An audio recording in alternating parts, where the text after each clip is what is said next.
मी समाधीतून जागा झालो, बरेच प्रेत माझ्या समोर त्यांनी येऊन पडत असतात. आज कोणी मेलच नाही का? ते म्हणले फार प्रेत होते. मग म्हणे ते 4 भावंड त्यांनी आले, त्यातली मुक्ताई छोटी होती. तिनं त्यांनी कुत्र्याचं हाड हातात घेतलं, त्यांच्यावर फिरून फेकून दिलं. ते सगळे जिवंत झाले, कुत्रे जिवंत होऊन पळालं. यांचं वय 1400 वर्षाचं आणि त्यांचं वय त्यांनी 14-15 वर्षाचं, फार तर 16 वर्षाचं. आणि अशा त्यांनी ज्ञानोबरायांना, मुक्ताईला, निवृत्तीनाथांना त्यांनी पत्र लिहायचं आहे. मग चिरंजीव लिहिलं पाहिजे, हे की नाही? आपण चिरंजीव लिहावं, पण कसं चिरंजीव लिहावं? ते काही सामान्य आहेत का? मेलेली माणसं जिवंत गेली ते फार श्रेष्ठ आहेत. मग म्हणले तीर्थरूप लिहा. तीर्थरूप असं आपण पूर्वी पत्र लिहायचे, आता काही पत्र संपूनच गेले महाराज ते. पण तीर्थरूप असं त्यांनी महाराज अशा पद्धतीने लिहिलं जात होतं, तीर्थस्वरूप.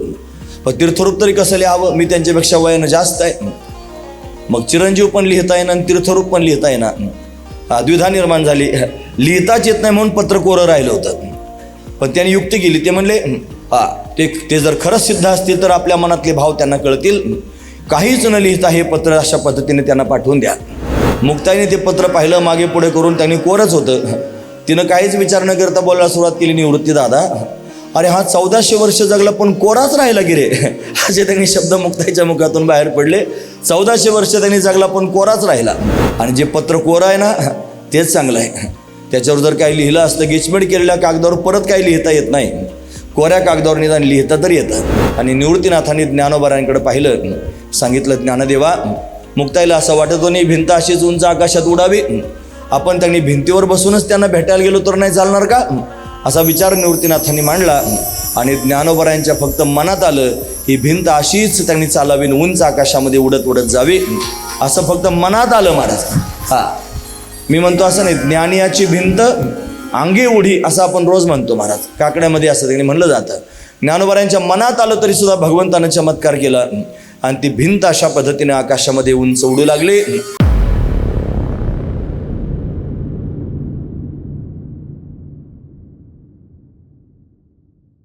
यानंतर त्यांनी चांगदेव महाराज समाधीतून जागे झाले. जागे झाल्याबरोबर त्यांनी डोळे उघडले, पाहिलं डोळ्यासमोर त्यांनी महाराज एकही प्रेत दिसलं नाही. मग त्यांनी विचारलं, मी समाधीतून जागा झालो, बरेच प्रेत माझ्या समोर त्यांनी येऊन पडत असतात. आज कोणी मेलच नाही का? ते म्हणले फार प्रेत होते. मग म्हणे ते 4 भावंड त्यांनी आले, त्यातली मुक्ताई छोटी होती. तिनं त्यांनी कुत्र्याचं हाड हातात घेतलं, त्यांच्यावर फिरून फेकून दिलं. ते सगळे जिवंत झाले, कुत्रे जिवंत होऊन पळालं. असं ऐकल्याबरोबर चांगदेव महाराजांच्या लक्षात आलं, हे सामान्य नाहीत कोणी, हे तर दिव्य असणारे महापुरुष, सिद्ध पुरुष आहेत.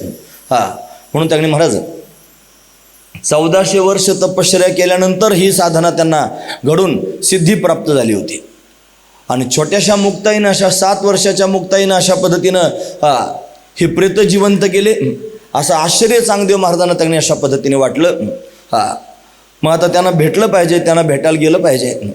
पण भेटायला जायचं म्हणल्यावर काहीतरी निरोप दिला पाहिजे, असा विचार आहे. मग काय निरोप द्यावा?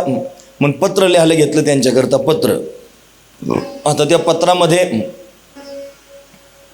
यांचं वय 1400 वर्षाचं आणि त्यांचं वय त्यांनी 14-15 वर्षाचं, फार तर 16 वर्षाचं. आणि अशा त्यांनी ज्ञानोबरायांना, मुक्ताईला, निवृत्तीनाथांना त्यांनी पत्र लिहायचं आहे. मग चिरंजीव लिहिलं पाहिजे, हे की नाही? आपण चिरंजीव लिहावं, पण कसं चिरंजीव लिहावं? ते काही सामान्य आहेत का? मेलेली माणसं जिवंत गेली ते फार श्रेष्ठ आहेत. मग म्हणले तीर्थरूप लिहा. तीर्थरूप असं आपण पूर्वी पत्र लिहायचे, आता काही पत्र संपूनच गेले महाराज ते. पण तीर्थरूप असं त्यांनी महाराज अशा पद्धतीने लिहिलं जात होतं, तीर्थस्वरूप. पण तीर्थरूप तरी कसं लिहावं? मी त्यांच्यापेक्षा वयानं जास्त आहे. मग चिरंजीव पण लिहिता येईना आणि तीर्थरूप पण लिहिता येईना. द्विधा निर्माण झाली. लिहिताच येत नाही म्हणून पत्र कोरं राहिलं होतं. पण त्यांनी युक्ती केली. ते म्हणले ते जर खरंच सिद्ध असतील तर आपल्या मनातले भाव त्यांना कळतील. काहीच न लिहिता हे पत्र अशा पद्धतीने त्यांना पाठवून द्या. भावंड अलंकापुरामध्ये त्यांनी होते. ते पत्र त्यांनी महाराज चांगदेव महाराजांचा एक शिष्य घेऊन त्यांनी आला. भावंडांच्या हातामध्ये अशा पद्धतीने पत्र दिलं. ते पत्र त्यांनी पाहिलं.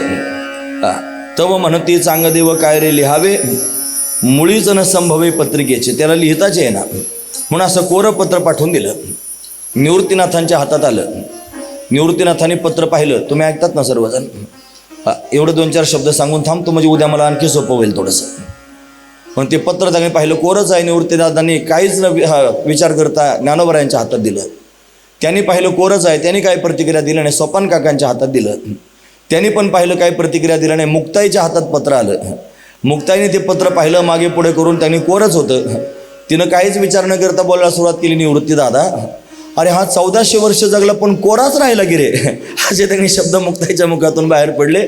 1400 वर्ष त्यांनी जगला पण कोराच राहिला. असं म्हणल्यावर परत निवृत्ती दादा रागवले, मुक्ताई अगं ते फार श्रेष्ठ योगी आहेत, त्यांच्याविषयी असं बोलू नये. आणि जे पत्र कोरं आहे ना तेच चांगलं आहे. त्याच्यावर जर काही लिहिलं असतं, गिचमेट केलेल्या कागदावर परत काही लिहिता येत नाही. कोऱ्या कागदावर निदान लिहिता तरी येतं, पण पत्र कोरं आहे हेच चांगलं आहे. ज्ञानोबा यांच्या हातात दिलं आणि सांगितलं, तुम्ही या पत्रावरती त्यांनी काहीतरी लिहा आणि त्यांना परत पत्राचं उत्तर द्या. असं त्यांनी म्हणल्यानंतर ज्ञानोबा यांनी पत्र त्यांनी लिहायला सुरुवात केली. त्याच पत्रावर लिहिलं, स्वस्ती श्री वटेशू जो लपोनी जगदा भासू दाबी मगग्रासू प्रगटला करी. आणि मग पुढच्या वव्या त्यांनी 65 वव्या लिहिल्या. चांगदेव 65 अशा पद्धतीने त्याला म्हणतात. ते पत्र घेऊन अशा पद्धतीने गेले. चांगदेव महाराजांनी पत्र पाहिलं, पण त्या पत्रातला भावार्थ त्यांना कळाला नाही. तो आता उलगडून घेतला पाहिजे, समजून घेतला पाहिजे, म्हणून चांगदेव महाराज सगळा लवाजमा घेऊन ज्ञानोबा यांना भेटण्याकरिता आणि अलंकापुराच्या दिशेने निघाले. फार मोठे शिष्य मंडळी त्यांच्या बरोबर आहेत. आणि एवढे शिष्य बरोबर घेऊन स्वतः वाघावर बसून आणि सर्पाचा चाबूक करून त्यांनी महाराज अशा पद्धतीने चांगदेव महाराज येण्याकरिता निघाले.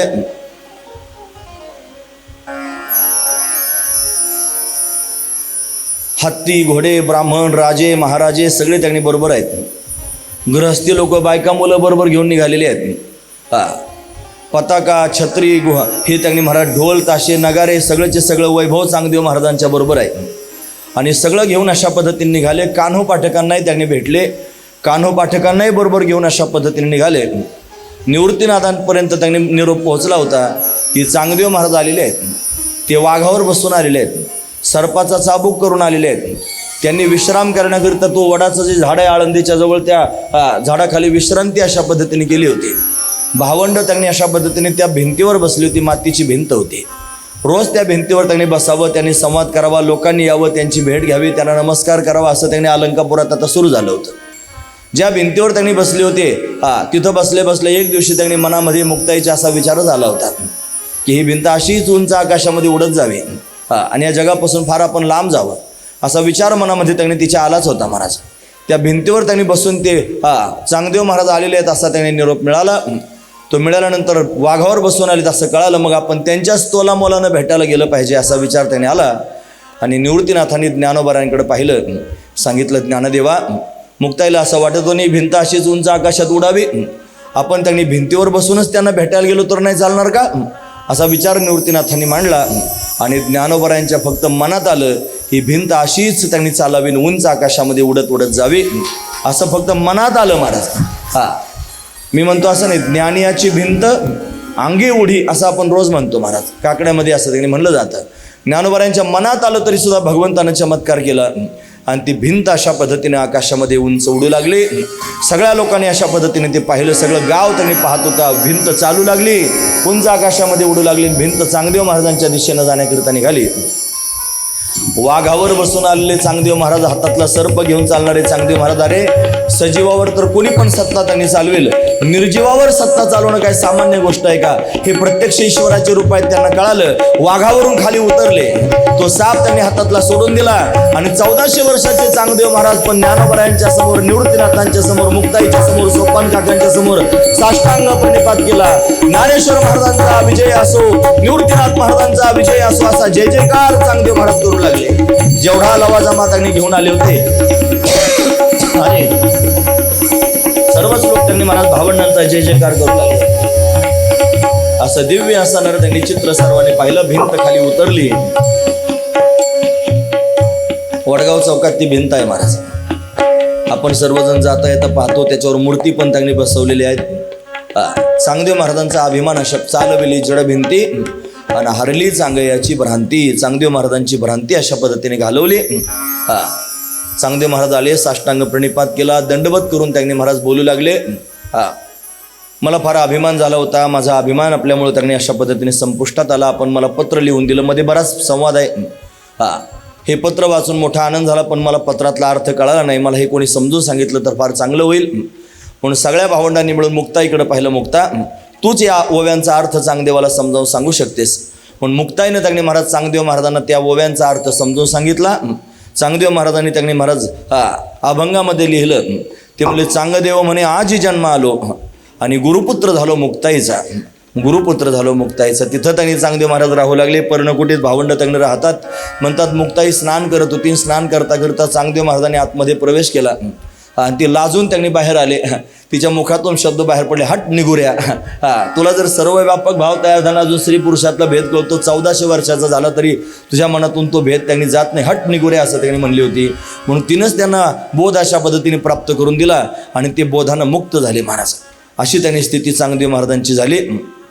त्यांनी सगळी सामुग्री जमा करून 4 भावंडांचा त्यांनी अभिषेक केला. भावंडांचा त्यांनी दिव्य असणारा अभिषेक त्यांनी घडला आणि अभिषेक त्यांनी होत असताना त्यांचं पूजन त्यांनी चांगदेव महाराजांनी केलं. षोडशोपचारानं पूजा भावंडांची अशा पद्धतीने घडलेली आहे. ज्ञानोबा म्हणतात पूज्यता डोळानं देखावी, स्वकीर्ती कानी ऐकावी असं म्हणणारे ज्ञानोबा आहे. चांगदेव महाराजांनी त्यांची पूजा केली, पण त्यांची भावना काय असेल अंतकरणातली हे त्या ओवीतूनच आपल्याला कळतं. पण ते त्यांच्या महिमेमध्ये त्यांच्या मस्तीमध्ये मस्त आहेत.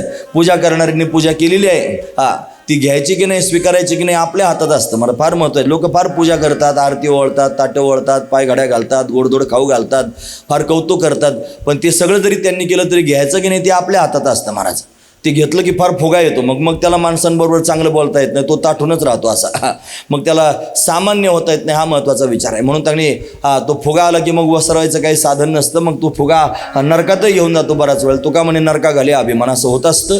म्हणून त्यांनी या संतांकडे पाहून आपलं जीवन अशा पद्धतीने आपण चांगलं करून घ्यावं असो म्हणून अशा पद्धतीने चांगदेव महाराजांनी सुंदर असणारं पूजन भावंडांचं केलेलं आहे. यानंतर चांगदेव महाराज पंढरपूर त्यांनी जवळ आहे म्हणून पंढरपूरला पांडुरंगाच्या दर्शनाकरिता निघून गेले.